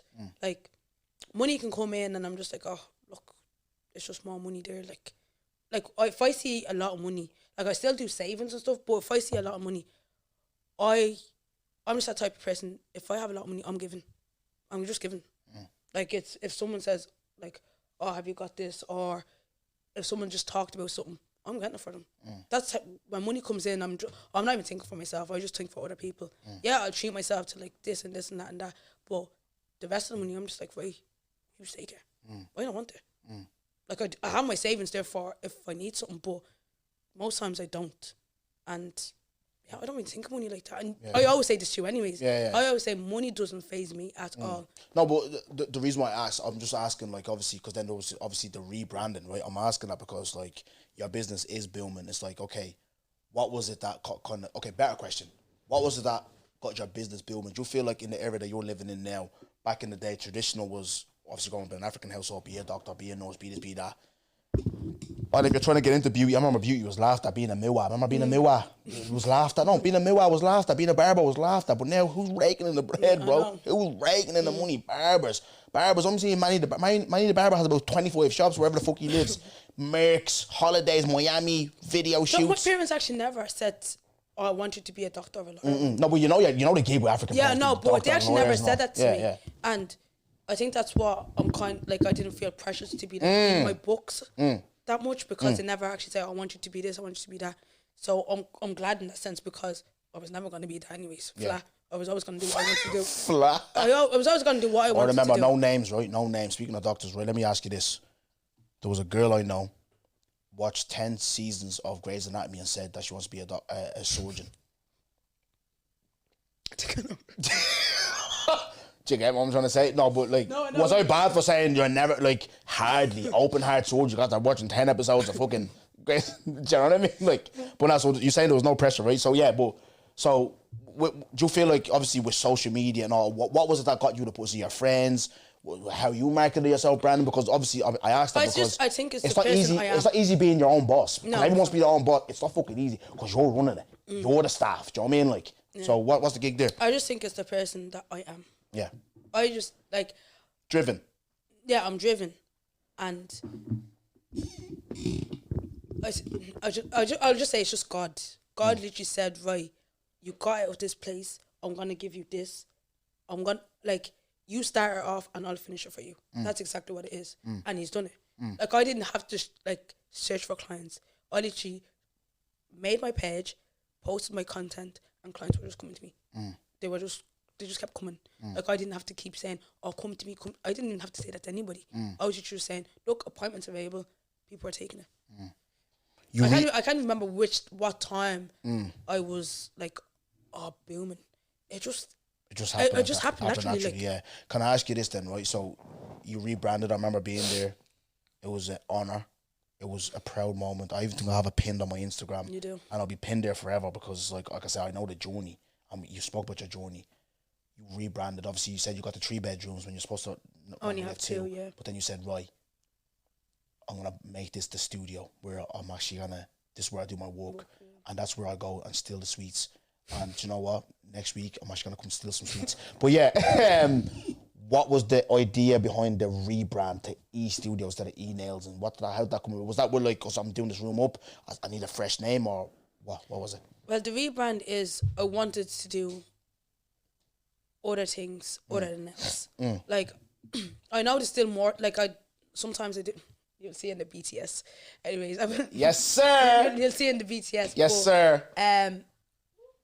What was I doing? I was waxing my lips. I was like, because obviously I got a bit of a run, you know, I'll just wax it. I just wax it, but yeah, I do like a few like waxing and tinting and stuff like that. Like e-nailsing was just like, oh, I have to do nails. Whereas e-studios, like I'm able to do waxing, do brows, do like more like just more beauty out. things. Yeah, I'm branching out. So that's why I said yeah. e-studios. Like that e-studios could be anything. Like if I wanted to even like add lashes in, I can add lashes in. Do you get me? So yeah, I'm like this year was just about like putting out e-studios. Next year will probably be more services. We don't know yet, but that's the plan. Here's a perfect segue to, because like I said, we're tight for time. I have an idea. I'll tell you off camera, and we're definitely gonna have you back on because you're brilliant and your story's brilliant. And obviously, me and you can see, because obviously I know you on a deeper level. We talk today. We go to church together. We catch up with the kids. You give me advice on life, all that type of stuff. It's brilliant, but it's been wonderful talking to you. And like I said, I didn't think I'd get that side of you out. Do you know what? I actually didn't think I was gonna get this. Yeah, and I sometimes when you come up here, it happens, bro. It's like you're here, and there's a reason why you told your truth and your full truth. You know what I mean? There's a reason why, and it's gonna, hopefully there could be a woman out there that has looked up to you, because I know you're being seen, and was like, wow, I didn't know Emilia went through that. I'm gonna keep going. There's power. Do you know what I mean? But so this is a perfect way to kind of like, obviously because of time. Ladies and gentlemen, unfortunately, Emmy won't be there. I know. But I'm here to. I tried to get them to change it. She did, and I'll get to that. Don't worry. Live show, 15th of March, locked in. Civic Theatre Part 2. They hit me up. They loved it. It was one of their best nights. They said to me, I have the email there. If you don't believe me, I'll clip and put it in. But it was one of their best nights. They loved the diversity. They loved the people coming out. So why not do it again? Bank holiday weekend. Paddy's Day is on the Monday. Emmy unfortunately has a wedding. She won't be there. In the meeting I didn't, because I wanted on the Saturday, because obviously it's the Wednesday, and people did show out for me. The hood came out. People travelled, like I said, from Belfast and stuff. And to do that on a Wednesday night, to do that, but obviously he reckons, my mum reckons I'll rock out that place. So I mean, it's a 280-seater theatre. And yeah, so obviously this will be out on the 4th of November. So what Tommy's are watching this is 4th of November. Want to hit the Christmas market. So Christmas gift for your fella, you're bleeding bored, I don't know, get an old Dongle Productions ticket and come watch the live show. No, so. Now that you're saying that, right? Yeah. Just because I'm a nice person, yeah? I'm going to buy 2 tickets and do a giveaway with nails. Yes. Gonna do it. Yes, thank you. That's perfect with the yeah. Okay. That's exactly what I'm gonna do. Thank you. Appreciate that. Because I can't make it. Because you couldn't change the date. I tried now. What do you want from me now? Tone your voice. I tried. Right. We've spoken about obviously your journey and what you're doing and stuff. I'm gonna couple more questions before we get to the question. What have you anything to plug? What's going on with you, with your business? Is there anything you need to put out there? What's the gig? Anything else you want to get off your chest? One more little topic we can dive into real quick. Anything that you need to say to any people or whatever? No, here's your chance. There's nothing else. Or forever hold your peace. There's nothing else I need to say to people. You heard what you had to hear. To be honest, you will actually in the BTS you'll see where I work. I don't really have products right now, but hopefully down the line I'll have products. What are questions, Jax? I said, so what have you got anything to plug? What's coming up with E Studios? What's the gig there? No, there's nothing else really to plug. But where can they book you? Your socials, all of that.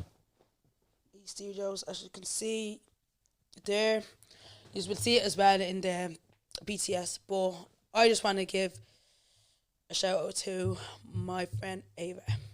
Ava. If it wasn't for her, really, I wouldn't have E Studios. She just kept pushing me until this day. She's still pushing me. So shout out to Ava. She does my lashes, by the way. That's what she said. Say sorry to Ava because I was crying. But yeah, she always does my lashes. She always puts me in when I need to be put in. So yeah, man, shout out to Ava. And shout out to all my friends that actually have been supporting me. My families, certain families that have been supporting me. Actually, it's not a shade. No, it's not a shade. But quickly, before I forget, okay, you had a bit of beef with me, right? Let's sort it out. You had a problem because on your brother's episode, I said, me and him said, whenever there's tragedy, Emmy rings us, right? And I heard you, and where I'm improving as a person, as a friend, and as someone that you say, God gave you one mouth and two ears for a listen, you have to listen, right? And you have to look at someone else's perspective. I heard you until Destiny came and told me, but Destiny as well, she posted, oh yeah, Emilia's like that, Emilia. I was like, oh, Destiny, she's already vexed. When she sees this, she's going to be even more vexed. But then she gave me a different perspective. It's like, brother, we're close. We speak. You like, and obviously that's your brother as well. There was no shade on you. Do you know what I mean? No, boy, it was real moment. It was, you called me all them times when all these things happened. We just said it, and I like, do you know what I mean? I know how you're taking it as if, oh, people are gonna say that I'm but it's not gossiping, bro. You ring your mates when like it's a real thing, but it's like if something happened, like say to you'll be the first person I'd bring. Okay, I'll say this, right? You ever see when you say to someone, oh, don't tell anybody, don't say nothing to no one. No. I'll always tell you, Emmy. Do we not do that? When I'm not, MB could tell me something, yeah? That's on my Mars. No, that's on my Mars, and you'll do nothing either, right? MB will tell me something, right? Now you learn, don't tell me nothing, because Emmy will know. MB will tell me something, and we could be having a conversation, I'll be like, yeah, say nothing though, yeah? Because MB told me not to say nothing, but yeah, that's the game. Emmy, don't take it personal, right? Because I would tell him something and he blab it out when I say. No, I wouldn't blab it out though. Yes, you would. Great, you feel. No, do you know what? And do you know, the thing is, you don't even do it on purpose. I think sometimes. I don't. No, you just forget. I don't. Remember, like, it even happened in church. You can give your 2 cents. I'm not little. You can say. No, give your opinions. Church is the perfect example, right? I told this fella, don't tell anyone that I'm going on the pod. Chloe and I'm standing there. Oh, you know that mean it's on the pod? I just told him not to tell anybody. That's my problem with him. This is why me and him beef. Because he just does stupid things. I literally said, don't tell anybody. Even on the thing, John was the first episode. I goes, just don't say that I'm going on the pod. Yeah, even your sister's coming on. All of this, like, I'm just like, Goody, what's wrong with you? What's wrong with you? Listen, I'm just me, innit? I'm just me. Take me as I am. If you don't like, you don't like it. At least the thing with me, when I'm making my mistakes, if it's not with you in your face, it's either on camera. At least I'm not being behind your back, which I wouldn't do. Do you get what I'm trying to say? But yeah, look, we got one question only. We're at one question only, yeah. So what's the gig? You know what the question is anyways. No, ask it again then. You need to ask it. Why do you think nobody can slap you? Okay. Why do I think nobody can slap me? It's not that I don't think anyone can physically slap my face. Like I said to you earlier on, I'm 5 foot fuck all. Do you get me? Of course you can slap me, like, you know what I mean? It's like anything that gets thrown at me in life, yeah, I walk with Christ. Do you get me? So I don't fear anything. I know the Lord is with me and this, that, and that. You can throw anything at me in life. Same with what happened with you. And I want to be able to one day overcome, like Smiley was saying on his last episode. We don't want to hear couch. I'm hearing couch. Now, in 2 years, 3 years, 4 years' time, he's hearing private jets. He's hearing mansion. He's hearing child is doing this. He's hearing mother's retired. That's what, Jamie, that's what no one can slap me is. Because I walk, for me, But you never rephrase it though. No, I won't rephrase. No. I'm all about being sensational. Why rephrase it? No, because you know what? Every time you say it, I actually just want to slap you. I actually just want to slap you. No, but that's just my own dongo way. Why? Oh yeah, well, that's boredom, bro. No one can slap me. Why can no one slap you? Read just from one night. You know what I mean? So yeah, I feel like you're gonna say it to the wrong person. Someone's actually gonna rock your jaw. Yeah, no, not rock my jaw. And do you know what I say? Me, next time I fight, I'm gonna fight with no clothes on. I'm gonna fight. I fight naked. No, fighting with if you're fighting a nigga and he has no clothes on, that's a man not to mess with. That's how I fight. I'm gonna fight with no clothes on. But Emmy, thank you so much. You've been a brilliant guest. Season finale, episode 10. I want to shout out to everybody that has been watching this season. I feel, even today, I've recorded double episode. There's no one like me. There's no one like my guests. There's no one like my community. There's this, if I speak, bro, with consistency, God, love, care, friends, we're going to take this global. And I want to bring everyone with me. All use that watch, the guests, everything. It's just been absolutely fantastic. I've enjoyed the season so much. It's been my favorite season. Thank you to Emmy, production, KD, brilliant. Anyone that's been sharing, liking, everything, shout out to all you guys. It's been amazing. I've enjoyed it so much. and I hope you take a lot of inspiration from my friend here. I'm so proud to call her a friend. I'm so proud she's in my life. I'm honoured. It's my honour to have her. And you guys know how arrogant and cocky I am.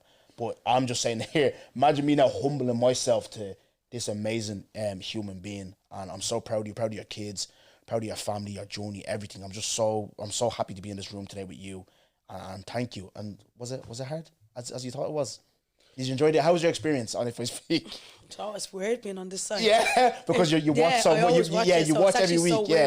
And you see, like, how did you when you watch it, like, you were like, right, is this what you thought it's like? Everything this? No. What do you mean no? Just so much shit around. Like, I don't know. It was just weird because you don't see the BTS of it. Like, yeah. But thank you, and fair play to you. Is there any? Do you know what? I'm gonna actually usually the last word's me. I'm actually gonna give you the last word. Anything that you need to say to any creative, any podcaster, content creator, influencer, what advice do you have for them going forward in their lives so that they can take from you? I'll give you the floor. You have the last word. What advice can they take from me? Just keep going. God's got you. Amen. Yeah. And how do I end the podcast every week? How does he end the podcast? Hold on, let me think. This wine's getting to me head. Yeah, what's the new thing? Like, share, subscribe. Hold on, pause. Come on, Emmy, you watch every week. No, do you know what? The wine's getting to my head, man. Don't blame the wine. Share, subscribe. Like, share, subscribe. Finger says no. Fingless. Hold on, what is it? Kulak. Kulak says no. Good boy, ladies and gentlemen. Bye-bye. See you later.